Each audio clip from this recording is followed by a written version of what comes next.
نبی پاک صلی اللہ تعالیٰ علیہ وآلہ وسلم کا طریقہ مبارکہ یہ تھا کہ بچے اگر کھیل رہے ہوتے نا تو صحابہ کرام فرماتے ہیں سرکار باہر آتے اور بچوں کو دیکھتے تو حضرت جابر بن سمرہ رضی اللہ تعالیٰ عنہ فرماتے ہیں کہ کوئی ایک بچہ بھی محروم نہیں رہتا تھا۔ بچے کھیل رہے ہیں، حضور مسجد سے نکلیں، اور آپ کو پتہ ہے بچوں کا کھیلنے کے انداز بھی بڑے نرالے ہیں۔ بچوں کو شفقت کی ضرورت ہوتی ہے، آپ ان سے پیار کریں۔ آپ کا لب و لہجہ اس طرح کا نہیں ہونا چاہیے کہ طالب علم ہوں یا کوئی بھی بچے ہوں تو وہ خوف کھائیں۔ والد گھر میں آئے تو بچوں کی اگر اس کے ساتھ دوستی ہو تو پھر بچے بگڑتے نہیں، ان کے ساتھ کوئی ظلم کرے، کوئی اگر ان کو کسی قسم کی اذیت دے تو وہ کھلے دل کے ساتھ اپنے والد کو بتا لیتے۔ لیکن اگر ابا جی آئیں ایک ڈکٹیٹر بن کے گھر کے اندر اور بچے کانپیں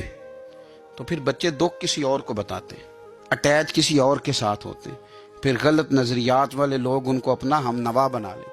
حضرت جابر بن سمرہ رضی اللہ تعالیٰ عنہ ارشاد فرماتے ہیں کہ ہم مسجد نبوی شریف کے باہر کھیلا کرتے تھے، حضور صلی اللہ تعالیٰ علیہ وآلہ وسلم اکثر تشریف لاتے، ہمیں کھیلتے ہوئے دیکھتے تو کوئی ایک بچہ بھی محروم نہیں رہتا تھا۔ حضور سب کے سروں پر دست شفقت پھیرا کرتے، سب کے سروں پر، رخساروں پر حضور دست شفقت پھیرتے اور فرماتے ہیں کمال کی بات یہ ہے کہ جس کے سر پر بھی حضور دست شفقت پھیر دیتے تھے اس کے وجود سے خوشبو آنی شروع ہو جاتی تھی، اور فرماتے ہیں برف سے زیادہ ٹھنڈا ہاتھ ہوتا تھا رسول پاک، اور کستوری سے زیادہ خوشبو ہوتی تھی۔ سیدہ عائشہ صدیقہ رضی اللہ تعالیٰ عنہ فرماتی ہیں کہ اگر کوئی بچہ علیحدہ سے حضور کو ملتا اور حضور اس کے سر پر ہاتھ پھیر دیتے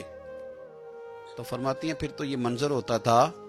کہ وہ بچہ سارے بچوں سے الگ تھلگ ہی نظر آتا تھا، اس لیے کہ اس کے وجود سے خوشبو ہی بڑی آیا کرتی تھی۔